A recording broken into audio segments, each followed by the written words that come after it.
If you want to have drives that make you unstoppable in doubles, then you're watching the right video. In this video, we're going to break down the technique step by step on how to have those drives with Olympian Toby.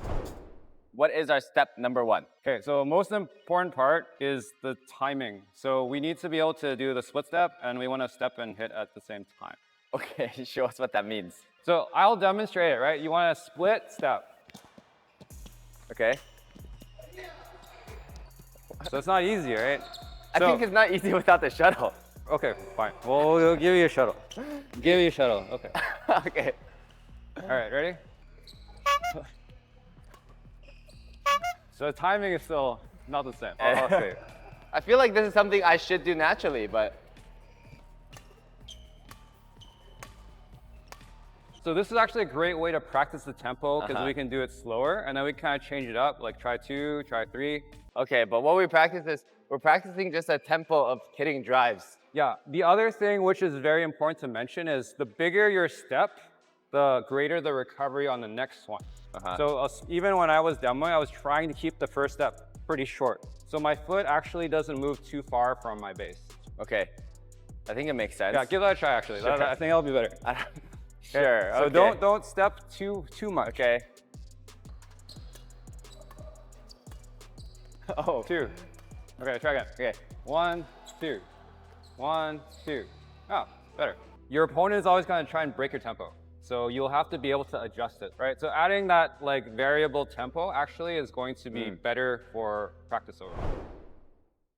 So this one is a bit controversial. We want to try and hit a little bit closer to us because we want to maximize the time we have. The trick is to understand that when someone is smashing really hard, you want to be able to just use their power. So I actually don't need to swing very hard. I'm just deflecting their smash. The best thing you can do from this position is relax your arm, and that kind of counts as your backswing. So I'm relaxed here, and then when the shot comes, then I can squeeze and then hit through. So let's try half the set where you're trying to actively reach out and use power. Okay. And then we'll try one where you're hitting a little bit closer, and then trying to relax as you're, instead of taking the racket back, so no backswing, but just kind of relaxing every time you hit. Okay. As you're ready for the next one and you bring it back, just relax. Okay, so you said first one, more power? Yeah, just go for more power, right? Also notice to see if you're not stepping. Right? Sure. Ready? Here you go. Okay, not bad, right? Okay. It's not bad, but I mean, again, like it's gonna be different when someone is hitting. Yes, because right? there's also more speed. Yes, yes. So this one, let it come closer to you, and also see how much more time you might feel. So I'm gonna focus really on balance and rhythm is what I'm focusing and they're on. also gonna feed from the same distance. Okay. So give it a try, ready? Here you go.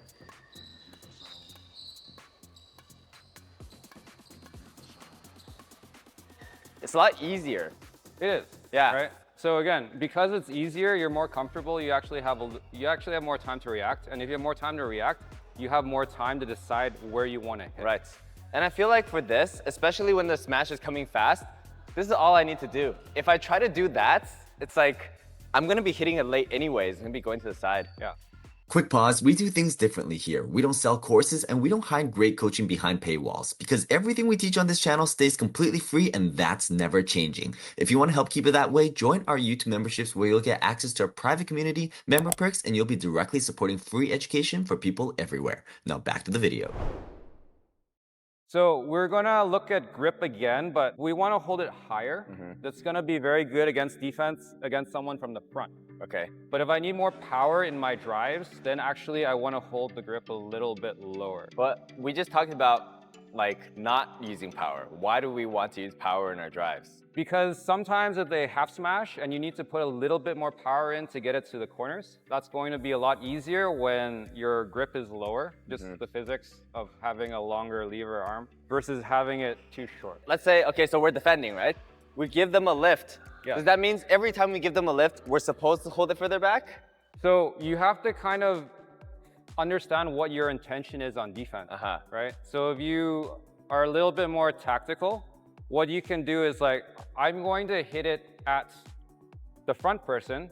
I want them to move and try and intercept the shuttle. But then if they hit it back at me, then I can move it. So I'm gonna choke up on the grip. So I'm assuming that the front person will then intercept. If I want to try and hit it through them for whatever reason, and I need power to get it past them, then I might hold it a little bit lower. So you have to know your intention as your opponent's hitting a shot. Yeah. Okay. All right. How do we practice this? We can, again, we'll do the same drill, and then I just want you to see the difference in what it feels like to use the front and the back? Yeah, It seems like it's going to be obvious, but let me give it a try. Maybe there's something I'm missing here.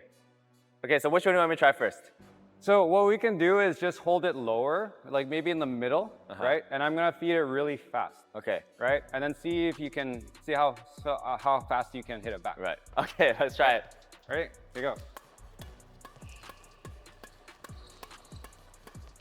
Okay, good. Okay. Good. But it's like more tiring, It's right? tiring. Yeah, yeah. So again, we'll just choke up a bit, and then maybe your goal is not to hit like as hard, but you're just trying to be quick. Okay, so feed fast again and just kind of try and get it back, right? Okay, go. It feels like I'm a machine gun. It feels automatic. Yeah. Yeah. Knowing what you're trying to hit and changing your grip position. This one makes a lot of sense. Step number 4 now. What is next? We want to try and have our defense stance a little bit better for defense. This one is important because a lot of people like to be very pro racket foot forward. Okay. So for your case, you're very right foot forward. Right.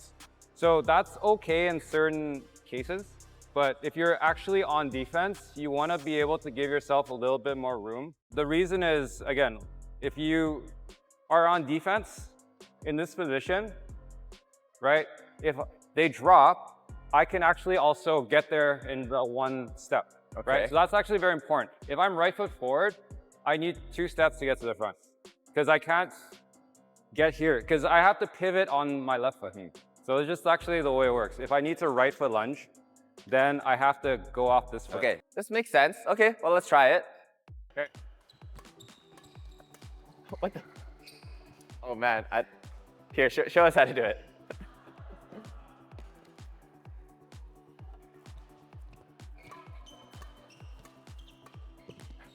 Okay. I see the footwork, though. So the challenge is, you have to, instead of doing like this kind of step, you have to step the other way. Yes. So from here, you need to step this way. Because then you push, use the left foot. My left foot is now closer, then I can do this, right? Okay, so my mistake was not having a separation of when I'm driving versus when I'm coming up. Yeah, but like usually you're here, and then instead of doing it the opposite way, which is a little bit counterintuitive, then you'll just kind of do the same way. But then you're now stuck. So this is, I understand now. My mistake is I treated every split step as the same thing, as long as I was jumping, but I need to treat every split step based on what I need to do.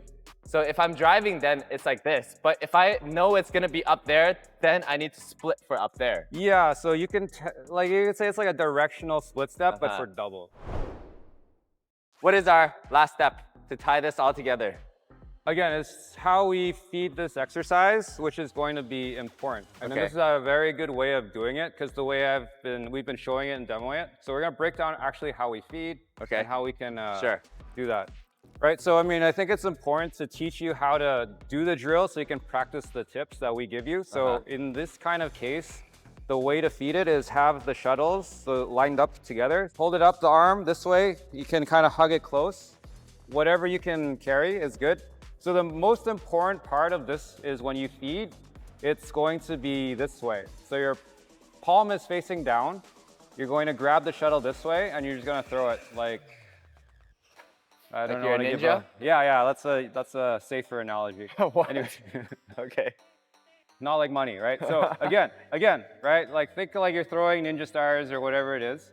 This technically should be very similar. So when you're practicing defense, you are actually hitting this way as well. So it's actually almost the same thing. So you can think of it as practicing your defense as well. And you can actually step and throw it at the same time if you want to be able to really get that rhythm going. I like that. Wait, this is great. You know, this is also one thing I feel like people need to enforce more is when they're feeding, you can also practice no matter what it is. Yeah. So even like this, you are practicing your tempo as well. Yes. Okay, so but how do people usually feed that might be incorrect? So sometimes people just throw like this way, and that's gonna be hard to throw accurately. People do that? Yeah, or they'll throw like this way for whatever the reason. Right? Okay, So again, interesting. there's a lot of different ways of trying to do it, but this is a very practical way of doing it. The other thing that's important is, can you stand there and just a little demo? Is that I'm standing at an angle, but you have to know what side you're standing on. So obviously I don't want to stand right in front because then the shuttle is going to come right at me. There's a reason why I'm on this side and I'm not on this side. So whichever direction your person is swinging, you want to be not in that direction, right? Unless you want to kill them, then tell them to stand there. Exactly. So for safety, right, give a bit of distance and then stand the opposite direction of the swing. Lastly, when we feed this, try and throw it so that they can swing properly, right? So for Aylex, right here, I would throw on this side. That's his natural backhand. What I've noticed sometimes in this drill, people start throwing over here, right?